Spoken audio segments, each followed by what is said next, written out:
ഓം ശ്രീ രാമചന്ദ്രായ നമഃ. ഓം ശ്രീ ഗുരുഭ്യോ നമഃ. ലക്ഷ്മണ ഉപദേശവും ശൂർപ്പണഖയുടെ വരവും. കുഞ്ഞുങ്ങളെ, ശ്രീരാമാദികൾ ഓരോരോ ആശ്രമങ്ങൾ സന്ദർശിച്ച് അവസാനം പഞ്ചവടിയിലെത്തിയിരിക്കുകയാണ്. ഇനി രാവണ നിഗ്രഹത്തിന് കാരണമായ കഥകളാണ് പറയുന്നത്. ആദ്യം ലക്ഷ്മണന് ശ്രീരാമൻ നൽകുന്ന ഉപദേശത്തെക്കുറിച്ച് പറയാം.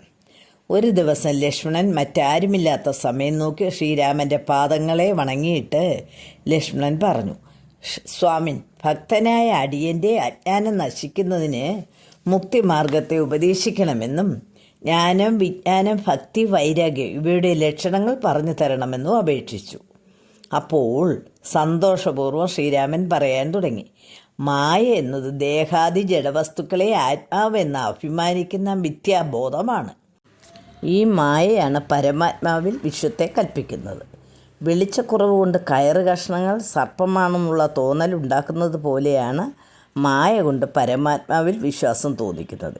ശരീരം നിമിത്തമാണ് പുത്രകളത്രാദി ബന്ധങ്ങളിൽ മനുഷ്യൻ അകപ്പെട്ടിരിക്കുന്നത്. നാം കാണുന്നതും കേൾക്കുന്നതും എല്ലാം ഒരു സ്വപ്നം പോലെ മിഥ്യയാണ്. ദേഹം, ബുദ്ധി, അഹങ്കാരം, മനസ്സ്, ചിത്തം ഇവയിൽ നിന്ന് ഭിന്നമാണ് ജീവാത്മാവ്. സത്യത്തിൽ ജീവാത്മാവും പരമാത്മാവും ഒന്നു തന്നെയാണ്. എന്നാൽ ഈ പരമാർത്ഥബോധം സാധാരണക്കാർക്ക് ഉണ്ടാകുകയില്ല. മതമത്സരാദികൾ മനസ്സിൽ നിന്ന് ഉപേക്ഷിച്ച് സദാചാരപരനായി ഒന്നിലും മമത്വമില്ലാതെ ഇഷ്ടമുണ്ടാകുമ്പോൾ സന്തോഷിക്കുകയോ അനിഷ്ടത്തിൽ ദുഃഖിക്കുകയോ ചെയ്യാതെ സാധുക്കളുമായി സഹവസിച്ച് ആത്മജ്ഞാനത്തിനായി പ്രയത്നിച്ചു കൊണ്ടിരുന്നാൽ ജ്ഞാനം തനിയെ ഉണ്ടാകും. യഥാർത്ഥ ജ്ഞാനം കൊണ്ടല്ലാതെ ആത്മബോധം ഉണ്ടാകുകയില്ല. ജ്ഞാനം വിജ്ഞാനം കൊണ്ട് സിദ്ധിക്കുന്നതാണ്. ഗുരുമുഖത്തുനിന്ന് ലഭിക്കുന്ന ഉപദേശം കൊണ്ട് ജീവാത്മാവും പരമാത്മാവും ഒന്നാണെന്നുള്ള ബോധം ഉണ്ടാകുന്നു. എന്നാൽ ഭക്തിയില്ലാത്തവർക്ക് മോക്ഷം നേടാൻ കഴിയുകയില്ല. മോക്ഷപ്രാപ്തിക്ക് എന്നിൽ ഭക്തി ഉണ്ടായാൽ മാത്രം മതി. ഭക്തി ഉണ്ടാകുവാനുള്ള വഴി ഭക്തന്മാരോടുള്ള സഹവാസം, അവരെ സേവിക്കൽ, വ്രതാനുഷ്ഠാനങ്ങൾ, നാമം ജപിക്കൽ എന്നിവയാണ്. ഭക്തി ഉണ്ടായാൽ ജ്ഞാനവും വിജ്ഞാനവും ഉണ്ടായി അതുവഴി മോക്ഷം ലഭിക്കും. ഇങ്ങനെ കുറേ ഉപദേശങ്ങൾ ഭഗവാൻ ലക്ഷ്മണന് നൽകി. എന്നിട്ട് രാമൻ കുറേ നേരം വിശ്രമിച്ചു.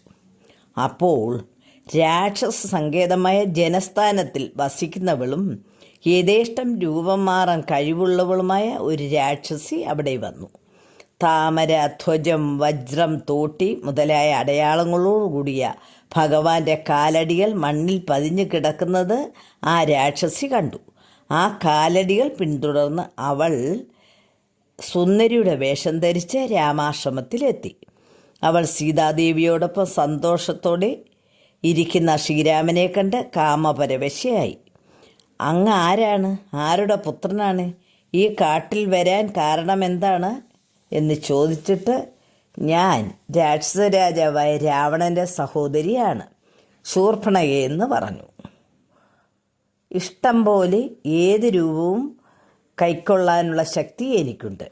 ഖരദൂഷണ തൃശ്ശിരാക്കളായ സഹോദരന്മാരോടൊപ്പമാണ് എൻ്റെ താമസം എന്ന് ശൂർപ്പണഖ പറഞ്ഞു. രാമൻ്റെ കാര്യങ്ങളെല്ലാം പറഞ്ഞപ്പോൾ, നീ എന്നോടൊപ്പം വന്ന് താമസിക്കണം, നീ എന്നെ ഭാര്യയായി സ്വീകരിക്കണം എന്ന് ശൂർപ്പണഖ പറഞ്ഞു. രാമൻ പുഞ്ചിരിച്ചുകൊണ്ട്, ഞാൻ സന്യാസ വേഷം ധരിച്ച് കാടുതോറും സഞ്ചരിക്കുകയാണെന്നും എൻ്റെ ഭാര്യയായി ഇവളെ ഉപേക്ഷിക്കാൻ സാധ്യമല്ലെന്നും പറഞ്ഞു.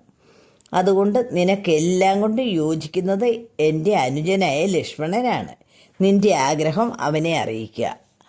ശ്രീരാമൻ്റെ വാക്കുകേട്ട് അവൾ ലക്ഷ്മണനെ ആഗ്രഹം അറിയിച്ചു. രാജാവായ രാമചന്ദ്രൻ്റെ ദാസനാണ് ഞാൻ.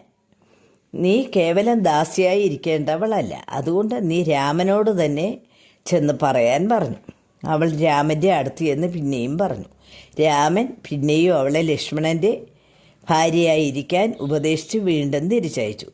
പിന്നെയും അവൾ ലക്ഷ്മണൻ്റെ അടുത്ത് എന്ന് നിർബന്ധിച്ചു. ഉടൻ ലക്ഷ്മണന് ദേഷ്യം വന്നു. രാമൻ്റെ അടുക്കൽ പോകാൻ പറഞ്ഞു. ഇത് കേട്ട് ദേഷ്യം വന്ന ശൂർപ്പണഖ യഥാർത്ഥ രൂപം ധരിച്ച് സീതാദേവിയുടെ നേർക്കടുത്തു. ഇത് കണ്ട ലക്ഷ്മണൻ കുതിച്ച് ചാടി വന്ന് വാൾ ഊരി അവളുടെ കാതും മുലയും മൂക്കും അരിഞ്ഞ് നിലത്തിട്ടു. അവളുടെ അലർച്ച ലോകമെങ്ങും കേട്ടു. ഭയങ്കരിയായ ആ രാക്ഷസി ചോര ഒലിപ്പിച്ച് കരഞ്ഞുകൊണ്ട് അവിടെ നിന്നും പോയി. ലങ്കേശ്വരനായ രാവണൻ ഉടൻ യുദ്ധത്തിന് വരാനിടയുണ്ടെന്ന് രാമൻ ലക്ഷ്മണനോട് പറഞ്ഞു. ശൂർപ്പണഖ രാക്ഷസപ്രവരനായ ഖരൻ്റെ മുൻപിൽ ചെന്ന് വീണു. ഖരൻ കാര്യം അന്വേഷിച്ചപ്പോൾ ശ്രീരാമ സീതാ ലക്ഷ്മണന്മാരുടെ കാര്യം പറഞ്ഞു. മഹാപരാക്രമിയായ നീ അവരെ കൊല്ലണം. എനിക്ക് ദാഹം തിരുവോളം രക്തം കുടിക്കുകയും പച്ചമാംസം തിന്നുകയും ചെയ്താലേ എനിക്ക് തൃപ്തിയാവൂ എന്ന് പറഞ്ഞു. ഖരൻ ഉടൻ തന്നെ തൻ്റെ അനുചരന്മാരോട് അവരെ വധിക്കാൻ പറഞ്ഞു. രാക്ഷസന്മാർ ശൂർപ്പണഖയുമായിട്ട് ആർത്തട്ടഹസ്യ രാമൻ്റെ അടുത്തെത്തി. ആയുധപ്രയോഗം തുടങ്ങി. ഭഗവാൻ നിഷ്പ്രയാസം അവരെ എല്ലാം വധിച്ചു. ഇത് കണ്ട ശൂർപ്പണഖ പിന്നെയും ഖരൻ്റെ മുൻപിലെത്തി കരയാൻ തുടങ്ങി. ഉടൻ ഖരൻ അനുജന്മാരായ ദൂഷണൻ, തൃശിരസ് 14,000 ഭടന്മാരോടുകൂടി യുദ്ധം ചെയ്യാൻ പറഞ്ഞു. ഇത് കണ്ട് രാമൻ സീതയെ കൊണ്ടുപോയി ഒരു സുരക്ഷിതമായ ഗുഹയിലാക്കാൻ ലക്ഷ്മണനോട് പറഞ്ഞു. ഇവരോട് യുദ്ധം ചെയ്യാൻ ഞാൻ മാത്രം മതിയെന്നും പറഞ്ഞു. രാക്ഷസന്മാരുമായി യുദ്ധം തുടങ്ങി. രാക്ഷസന്മാർ വൃക്ഷങ്ങളും കല്ലുകളുമെല്ലാം ഭഗവാന്റെ നേർക്ക് പ്രയോഗിച്ചു. അവയെല്ലാം എഴുതു വീട്ടിയിട്ട് ഉഗ്രമായ ബാണങ്ങളാൽ അവരെയെല്ലാം വധിച്ചു. പിന്നെ ദൂഷണനെയും തൃശിരസിനെയും വധിച്ചു കഴിഞ്ഞപ്പോൾ ഖരൻ യുദ്ധത്തിനായി വന്നു. രാമനും ഖരനുമായി ഘോര യുദ്ധം നടന്നു. രാമൻ്റെ വില്ലും പടച്ചട്ടയും എല്ലാം അവൻ പൊട്ടിച്ചു കളഞ്ഞു. അവസാനം നിരായുധനായി നിൽക്കുന്ന രാമൻ്റെ കയ്യിൽ വൈഷ്ണവ ചാപം എത്തി. അപ്പോൾ ഭഗവാൻ നിമിഷ നേരം കൊണ്ട് ഖരനെ തേര്, തേരാളി, കുതിര എന്നിവയെല്ലാം നശിപ്പിച്ചു. അവസാനം അവനെ വധിച്ചു. ഖരൻ്റെ തല ലങ്കാ രാജധാനിയുടെ ഗോപുരവാതുക്കൽ ചെന്നു വീണു.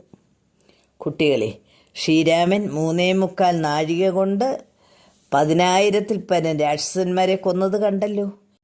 ഇതറിഞ്ഞ മഹർഷിമാർ രാക്ഷസന്മാരുടെ മായ ഏൽക്കാതിരിക്കാൻ സീതയ്ക്ക് ചൂടാരത്നവും ലക്ഷ്മണന് പടച്ചട്ടയും ശ്രീരാമന് മോതിരവും കൊടുത്തയച്ചു.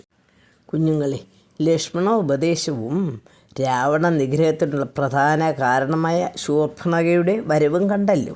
ഇനി നിർത്തട്ടെ. ഹരി ഓം തത് സത്.